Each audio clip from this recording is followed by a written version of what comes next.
Bonsoir, me voici ce soir parmi vous pour répondre à vos questions pour la FAQ.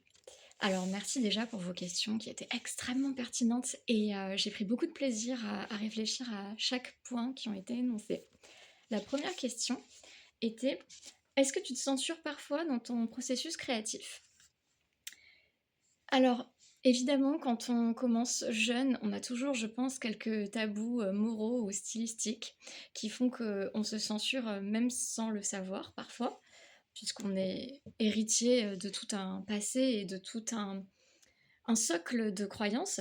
Mais surtout, la raison principale pour laquelle j'ai pu me censurer par le passé, c'est le fait de vouloir plaire. C'est le fait de trop penser à son lecteur et ça, c'est quelque chose que j'ai appris à, dont j'ai appris à me défaire, notamment, à travers l'expérience, mais aussi à travers la lecture, tout simplement d'essais théoriques, puisqu'il y en a beaucoup qui vont dans ce sens-là. Par exemple, on peut penser à Proust dans son essai, Contre Sainte-Beuve, où il nous dit: «Il n'y a qu'une manière d'écrire pour tous, c'est d'écrire sans penser à personne, pour ce qu'on a en soi d'essentiel et de profond». Roland Barthes, dans Le plaisir du texte, dit aussi: «Écrire dans le plaisir m'assure-t-il, moi, écrivain, du plaisir de mon lecteur? Nullement». Et je trouve que ça résume bien la chose, en fait, quand on pense trop au plaisir de son lecteur et à la réception de son lecteur, ça enlève une forme, d'honnêteté et une forme d'authenticité, et j'en parlerai un petit peu plus dans une autre question. Là, je voulais revenir, sur, la question aussi de l'écriture sans concession. C'est un peu ce que prône, Annie Ernaux dans, «L'écriture comme un couteau», et par ailleurs, c'est important, je trouve, surtout en tant que femme, féministe, d'écrire et de développer une écriture propre qui ne soit pas nécessairement trop empreinte de schémas masculins. J'entends par là que la censure, elle est pour moi hyper phallogocentrique. Ça, c'est un terme employé par Hélène Cixous dans son essai Le rire de la méduse. Et elle dit qu'en gros, on vit dans un monde de rationalité qui est gouverné par le logos, mais profondément ancré dans la masculinité. Et elle enjoint toutes les femmes à s'écrire afin de se libérer de tous ces carcans, mais aussi afin de trouver sa propre voix. Et ça, c'est quelque chose auquel Anaïs Nin s'attache énormément aussi dans ses journaux. Elle parle de l'écriture féminine comme un flot océanique. Et c'est vraiment quelque chose que j'ai envie de développer dans mon écriture et que je développe depuis plusieurs années.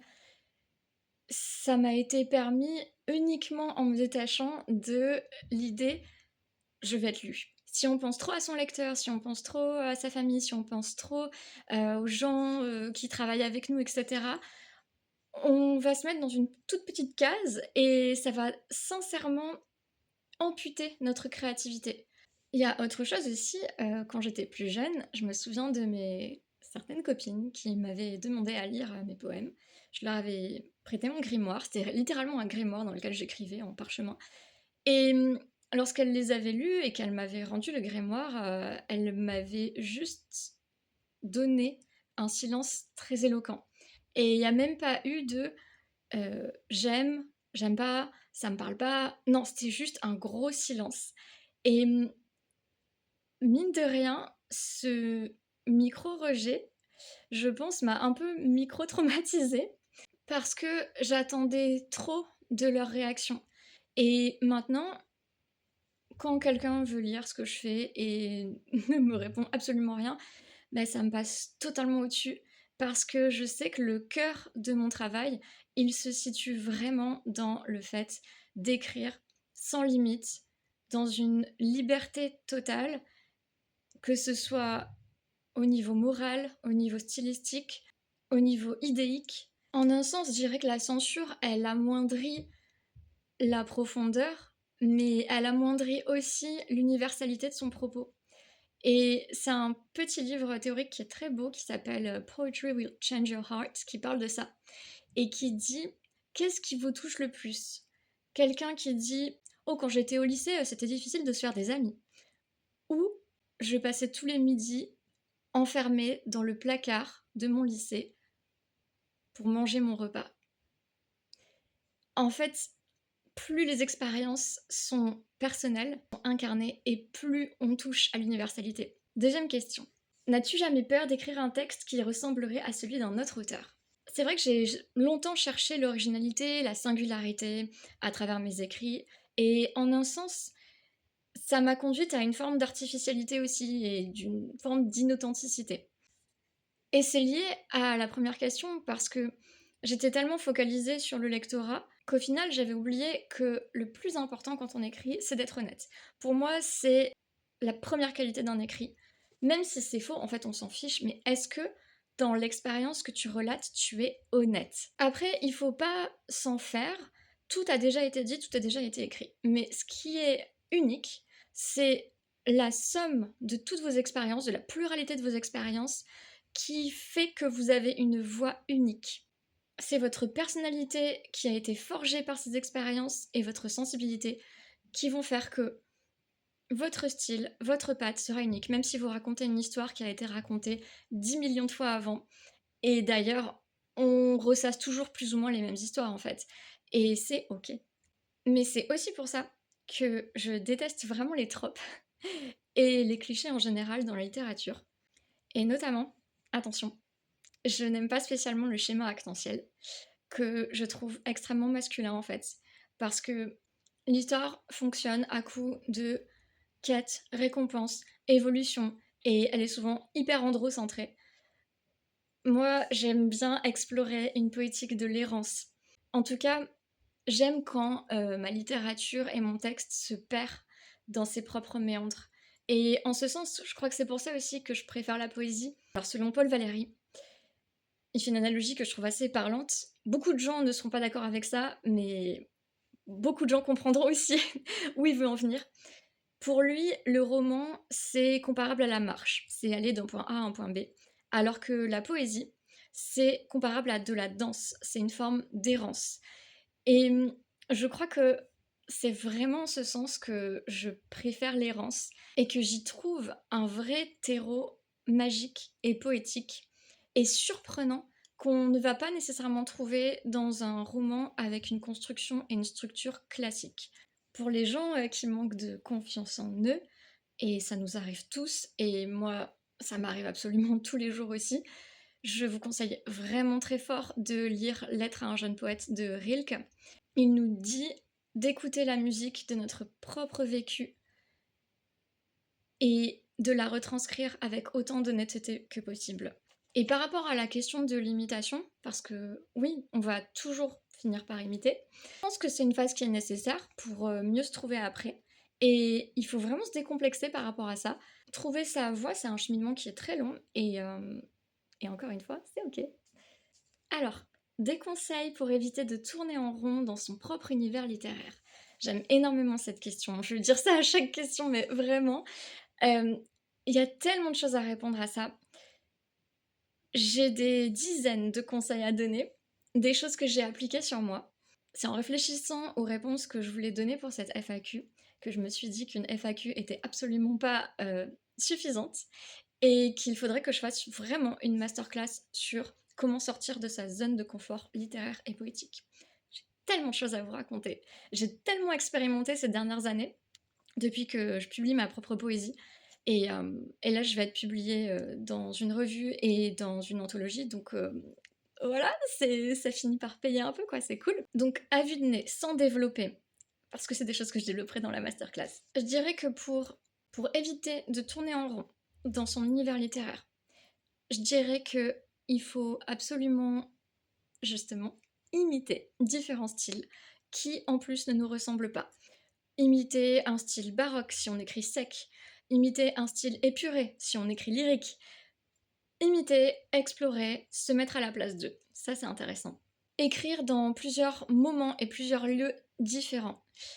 Plusieurs moments différents de la journée pour stimuler différentes ondes cérébrales. Et ça, pareil, j'ai envie de développer ce sujet parce qu'il y a tellement de choses à dire. Et dans plusieurs lieux, parce que selon la luminosité, selon l'ambiance, vous n'allez pas forcément être porté par les mêmes choses. Pousser sa curiosité à l'extrême. Moi, j'aime bien avoir un petit calepin où je note tous les mots que je connais pas. Et je me force à les employer ensuite soit dans des poèmes, soit dans des conversations, soit dans des posts, soit dans mes cours, soit dans mon journal intime. En tout cas, je peux pas juste les laisser reposer dans mon calepin, c'est hyper important que je les fasse vivre et c'est pareil aussi pour, des éléments culturels que je trouve intéressants et donc il faudra vraiment avoir 2 calepins distincts, un répertoire lexical et un répertoire culturel qu'on va, utiliser et qu'on va faire vivre quotidiennement. Donc ça, c'est quelque chose que je trouve crucial pour ne jamais se reposer sur ses acquis. Ensuite, je dirais que si quelque chose nous irrite, nous ennuie, nous énerve même, alors ça peut être intéressant de creuser pourquoi ça vous fait vous sentir comme ça et d'aller chercher plus de références par rapport à l'œuvre qui vous irrite, vous titille. Plonger dans cet univers et cet imaginaire qui n'est pas le vôtre. Et je suis sûre que vous allez en tirer quelque chose de forcément fertile. Ensuite, question 4. Quelles sont les autoristes poétesses qui t'inspirent par leur écrit, leur parcours, leurs pensées ou leurs combats? Ah, il y en a tellement! Alors, merci pour la question ici. Je dirais que les number one, c'est vraiment celles et ceux qui arrivent à injecter leur style poétique dans leur manifesto politique. Pour moi, c'est vraiment les archtivistes, si on peut dire, qui sont les plus inspirants, les plus forts, qui m'inspirent tant au niveau de leurs idées qu'au niveau de leur style. Et c'est justement parce qu'ils ont un style que je trouve enlevé, que je trouve inspirant, que je trouve libérateur, que je vais d'autant plus accrocher à leurs idées. Et en fait, tout ça, c'est forcément lié. Le micro, le macro, le fond, la forme, tout ça, c'est lié. Je suis obligée de citer Audre Lorde, qui pour moi est une de mes autrices et poétesses iconiques. Vraiment, je la place sur le top 3. Poetry is not a luxury et The Black Unicorn, c'est vraiment 2 essais qu'il faut absolument lire. Et son poème Call, qui est superbe et qui parle de la condition des femmes afro-américaines. Ensuite, Hélène Sixous, comme je l'ai cité tout à l'heure, avec Le rire de la méduse, qui est un ouvrage engagé, féministe, profondément féministe, et en même temps très beau, très lyrique, drôle aussi en un sens, très inspirant. Je dirais aussi Upstream de Mary Oliver, qui est une poétesse américaine. J'aime beaucoup ses poèmes, mais j'aime encore plus ses essais. Et Upstream, c'est trop beau. C'est sur sa relation avec la nature, comment la nature l'inspire. Son écriture, elle vous porte, elle vous fait voyager. Je sais pas, vous lisez Mary Oliver, mais c'est comme si vous aviez pris un mois de vacances en pleine nature. C'est incroyable. Je dirais aussi les journaux d'Anaïs Nin, justement pour son écriture extrêmement sensuelle, féminine, océanique.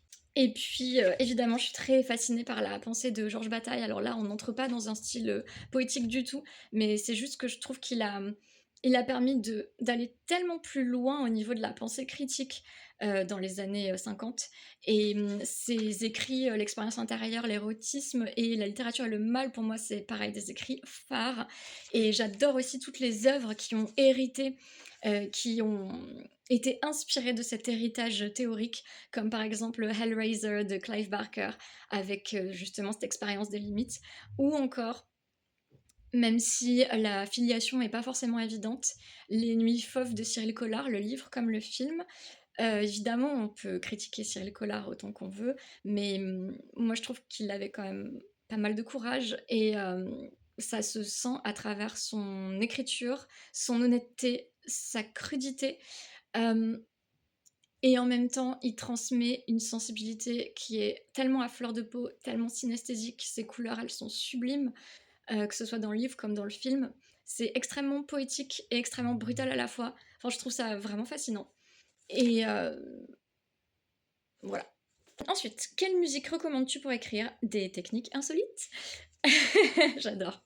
Alors pareil, j'ai vraiment envie de vous en parler, mais je vais mettre 3 plombes. Donc, en masterclass, je vais développer là-dessus. Je dirais des musiques instrumentales, déjà, parce que les paroles, ça vient parasiter avec notre musique intérieure. Donc, du dark jazz, de la musique classique, du rock psyché et de l'électro avec une belle progression ascendante en fonction de ce que vous écrivez. Comme titre, par exemple, je vous conseille Opus d'Eric Prydz ou encore en classique, une barque sur l'océan pour vraiment libérer le flot océanique et c'est exactement ce que conseillait Anaïs Nin aussi, elle conseillait d'écouter Debussy ou d'aller faire une psychanalyse pour libérer quelque chose dans son écriture et je suis d'accord avec tous les conseils. Au niveau des techniques insolites, j'en ai beaucoup. D'ailleurs, je mettrai le lien de préinscription de la masterclass dans le lien en bio parce que j'ai trop de trucs à vous raconter sur ça. Moi, je vous conseille, enfin, je vous conseille, au niveau des techniques insolites, je recommande, et là je vous dis juste les grands titres de ce que je vais développer en masterclass, une approche kinesthésique, une approche désubjectivante et tout ce qui peut engendrer des glitches littéraires. Suspense. Ensuite, dans quelle mesure l'astrologie peut t'influencer ou t'inspirer dans l'écriture? Alors, au-delà de l'astrologie, je pense qu'on est tous sensibles aux saisons, au rythme de la lune, des marées, aux températures, etc., aux heures de la journée. Donc, je dirais que ce qui est intéressant, c'est vraiment d'écrire à différentes heures de la journée, voir comment on écrit, comment ça change notre rythme, notre syntaxe, notre registre. Par exemple, moi, en automne, je sais que j'ai tendance à être beaucoup plus déliée, à être beaucoup plus maximaliste, baroque même dans mon style, alors que en hiver, je vais plus être épurée peut-être. À la pleine lune, je suis souvent très excitée et donc mon style va être tout feu tout flamme, ça va souvent être dans une écriture automatique un peu ensauvagée, donc voilà, vraiment tenter d'écrire à différents moments de la journée. Levez-vous à 5 heures du matin pour tester, et ça je vous en parlerai plus tard, mais c'est révolutionnaire pour moi, vraiment. De l'écriture sous stupéfiant de prévu. Parfait. On a les abonnés qu'on mérite, j'ai envie de dire, hein. Alors oui, absolument. À l'atelier Dionysos qu'on a fait en août avec les participantes, on était avinées et ça nous a permis d'écrire de manière beaucoup plus libre. Je dois dire que j'adore les poèmes de Ginsberg sous LSD parce que ça regorge d'images complètement étonnantes et détonnantes. Je vous conseille vraiment d'écouter ces poèmes qu'il a interprétés d'ailleurs lors de talk shows américains. Enfin voilà, c'était assez surréaliste comme situation en plus, donc ça j'aime beaucoup beaucoup. Sinon, moi j'aime beaucoup boire de l'armoise pour stimuler mes rêves et je me demande si justement ça ne peut pas me plonger dans un état méditatif plus profond pour aller chercher des associations libres et des images encore plus intéressantes. Donc voilà, merci beaucoup pour ces questions et à bientôt pour la masterclass. Bye!